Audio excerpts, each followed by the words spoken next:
Picture yourself walking through a museum. It could be any museum, the Louvre, MoMA, or a small local gallery, it doesn't matter. You look at a painting of a crooked line which stops halfway up the canvas and grows outwards from its top. After a moment of thought, you get the impression that the painting resembles a tree with leaves and branches at the top, maybe in a field or a desert. You look at the label of the painting, and sure enough, you were right.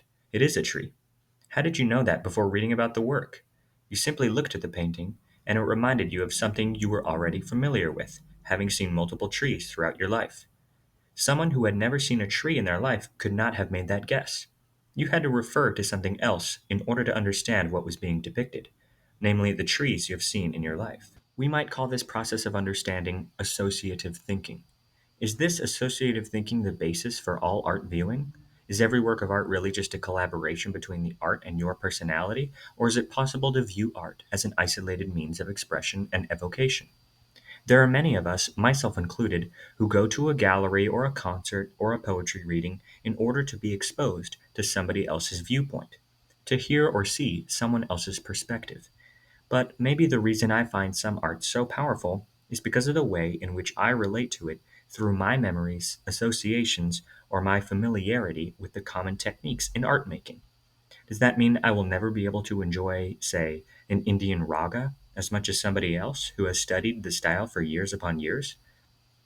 I wouldn't say that, because that implies a direct correlation from comprehension to enjoyment, which might not be so realistic.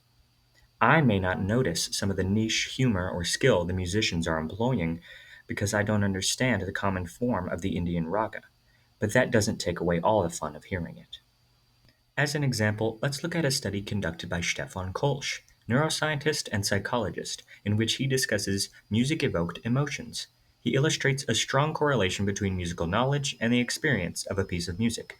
In one instance on musical tension and release, he says, quote, "Dissonance can produce or enhance tension, since the perception of tension is only possible with the experience, i.e., knowledge, of release. Musical expectancy in the form of anticipated release is vital to our musical experience." End quote.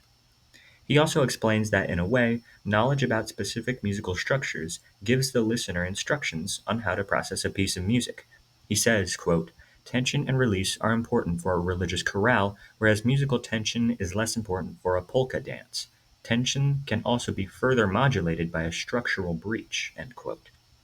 For instance, in the opening of Beethoven's Emperor Piano Concerto, the piano comes in within the first 3 seconds, whereas the usual piano concerto doesn't include the piano until all of the important themes have been introduced by the orchestra, something which would not have been noticed by someone with no knowledge of the usual form of a piano concerto.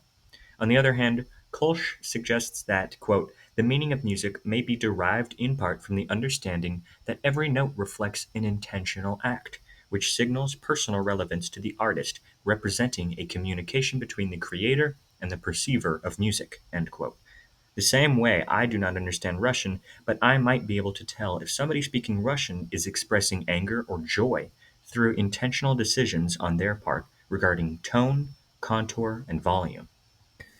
This brings us to the whole idea of genre, which may seem straightforward, but sometimes I find it incredibly confusing. Genre can simply mean a category of artistic composition characterized by similarities in form, style, or subject matter. That's all about associations. We read poetry differently than we read a novel. Why do we read poetry differently than a novel? Because it begs us to. Before we even open a book of, say, Shakespeare sonnets, we have a certain process of consumption in our mind, which is based on our associations with other poetry. This is where we can find interest sometimes, in contrast or relation to other works in the same genre. So, what does it mean to create a work within a certain genre? It means to adhere to certain characteristics, like mentioned before, and because of those characteristics, it is consumed in a certain way. Poetry tends to be one way, and novels tend to be another. Going back to the example of an inexperienced listener like me listening to Indian raga, I may not be too familiar with the style or genre as a whole, but that doesn't mean I'm not associating it to music that is familiar to me. The way we consume art is largely dependent on the style of the work. As we will see, genre and its associations cannot be separated, but there can be interesting things the artist can do for the audience. Another fascinating article is from the University of Vienna Faculty of Psychology, which is called the Vienna Integrated Model of Top-Down and Bottom-Up Processes in Art Perception.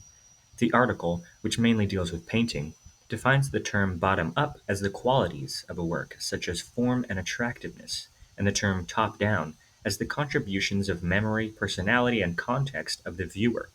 Before reading this article, I honestly had no idea how powerful a work of art could be and the effect it could have on people. It can even go as far as to impact one's physiology, such as heart rate, skin conductivity, or actions. The article makes a fascinating distinction between real or everyday emotion and aesthetic emotion. Aesthetic emotions might be classified as a part of the bottom up aspect of a work, a component of the art, something which is observed to be evoked in a work of art. But everyday emotions are the top down aspects, those which are actually felt rather than merely observed. This distinction creates much diversity and subjectivity among responses to art. Some might experience joy and excitement reading Hamlet or seeing Picasso's Massacre in Korea, even though the actual content of these works is quite dark. The examples given in the article are how some paintings are found to be visually pretty but conceptually difficult, or there might be cases where a dark and dreary work is tied to a positive memory of an audience member. How a work can be aesthetically one way rather than another is, of course, a bit of a complicated case, and one which seems to have strong associative properties.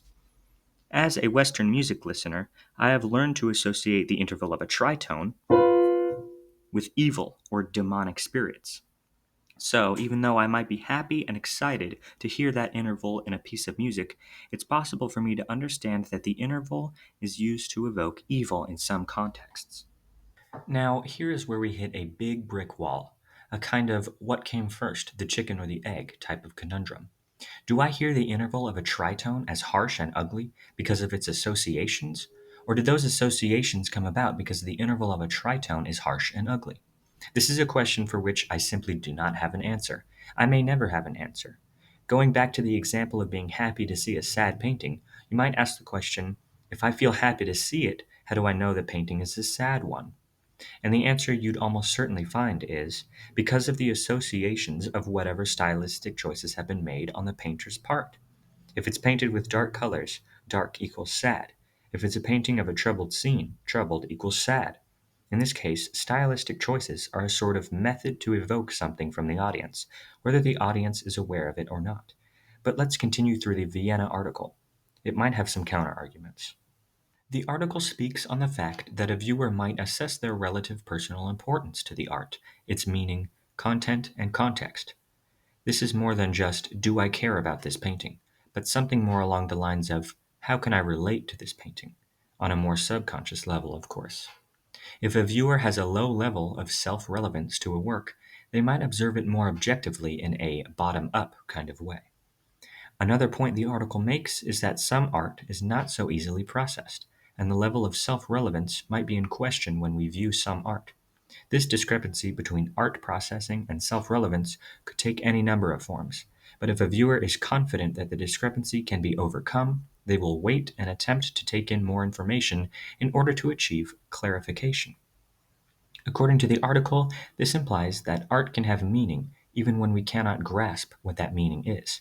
This may point to the notion that art can have meaning within our recognition of it, but outside of our relevance to it. Meaning in art can be recognized without us relating to it. Defining the difference between recognized meaning and relational meaning can be a slippery slope, and we'll have to look at something called schema. According to Very Well Mind, in psychology, a schema is a cognitive framework that helps organize and interpret information and provides a basis for future understanding. Shockingly, viewers' brains are able to modify a schema component to better fit art. The brain can actually change itself and the way it recognizes things. This makes possible the example of the painting of a tree at the beginning of this episode. According to the Vienna article, this would likely occur through the expansion of a definition, expectation, or class to encompass a new event or novel element. Once a viewer learns and remembers a concept, they can recognize new examples. This change in schema may be particularly present in music. In a way, every piece of music has its own language, and its alphabet must be explained to the audience. This is not my idea, but one I've heard from composition teachers. Music, because it progresses in time, presents a form, and if that form is not clear to the audience, listening to the piece may not be as enjoyable. But because of the possibility of the brain's schema change, not every piece of music uses the same age old forms in order to be perfectly understood. Some forms of music might be totally new to a listener, but recognized and understood on the basis of their relationship to other associated forms. So, going back to the question of can art be viewed as an isolated means of expression and evocation? Here's your answer: kinda. Nothing is experienced as totally isolated, but rather in context with the audience and their associations with other works. However, the brain regularly modifies itself to include recognition of new things in art. At first, when I heard the notion that music is only understood and processed through the listener's associations, I was a little taken aback. It's a bit like having a discussion with someone and they say, "Well, you only think that because you're American," or something like that.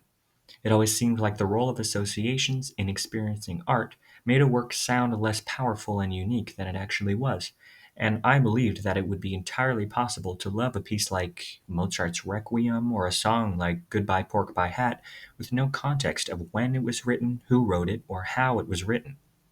But the idea of there being no context is quite unrealistic, and even if you understand a piece of music differently than its composer intends it to be understood, I wouldn't consider that problematic.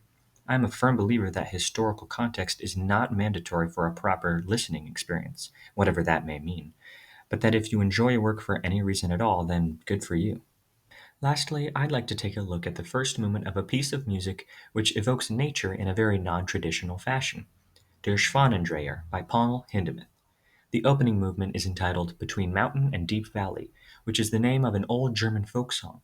Because of the title, we can assume Hindemith is trying to evoke a natural scene, maybe a landscape. But the harmony is not like other pieces which are tied to nature. It's sometimes very dissonant, even stark. Hindemith gives us a new way of evoking something as familiar as nature, not by copying the old harmonic methods associated with nature, but through broadness, swiftness, strength, power, sweetness, and so many other things he captured, not necessarily by harmony alone, but by rhythm and dynamics and space and instrumentation. Hindemith gives us nature almost through nature itself. Artists have been having new ideas since the beginning of time, even when evoking something old or traditional. What makes art stick out to us is not the overdone tropes, but the unique perspective they give us and our experiences we look through to see them. Some works don't seem to be evoking anything in particular at all, like an abstract painting by Joan Mitchell. But that's when our associations are the strongest, when we have no perceivable subject in a painting. It's a bit like a Rorschach test, using the audience's associations and unique experiences to produce a subject. The Vienna article concludes wonderfully when it quotes Elie Wiesel, who said, "The opposite of beauty may truly not be ugliness, but indifference."